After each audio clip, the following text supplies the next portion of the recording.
మనలో చాలామందికి కూడా ఇప్పుడు ఫ్లైట్ ఎక్కాలంటేనే ఒక్కొక్కరు వణికిపోతూ ఉన్నారు. ఎందుకు మనకి ఆల్రెడీ మొన్న అహ్మదాబాద్ వేదిక ఏం జరిగిందని చూసాం. దాని తర్వాత వచ్చేసరికి మనకి చైనా నుంచి జపాన్ వెళ్ళేటప్పుడు ఒక ఫ్లైట్ ఆ ఇన్సిడెంట్ చూసాం.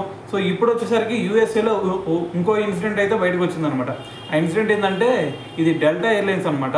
అది లాస్ ఏంజల్స్ నుంచి అట్లాంటా వెళ్తుంది. సో ఎప్పుడైతే మనకి టేక్ ఆఫ్ అయిందో ఫ్లైట్, సో వెంటనే దాని ఇంజన్కి మంటలు అంటుకున్నాయి. సో ప్రతి ఒక్కరు కూడా ఇది చూసిన తర్వాత ప్రతి ఒక్కరు కూడా భయపడిపోయారు ఏం జరిగింది అనేది.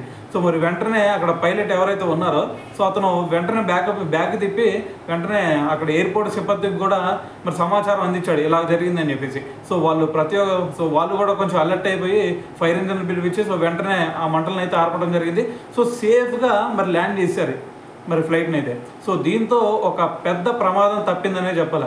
సో ఇటువంటి సిచ్యువేషన్స్ చూసిన తర్వాత కొంచెం ఫ్లైట్లు ఎక్కాలి అంటేనే చాలామంది కూడా భయపడుతూ ఉన్నారు. సో మరి అంతకుముందు చూసుకుంటే లాస్ట్ టైం కూడా ఇదే డెల్టా ఎయిర్లైన్స్ ఇటువంటి ఒక సిచ్యువేషన్ వచ్చింది. సో మళ్ళీ ఇప్పుడు ఇటువంటి సిచ్యువేషన్ మళ్ళీ జరగడం జరిగిందనమాట.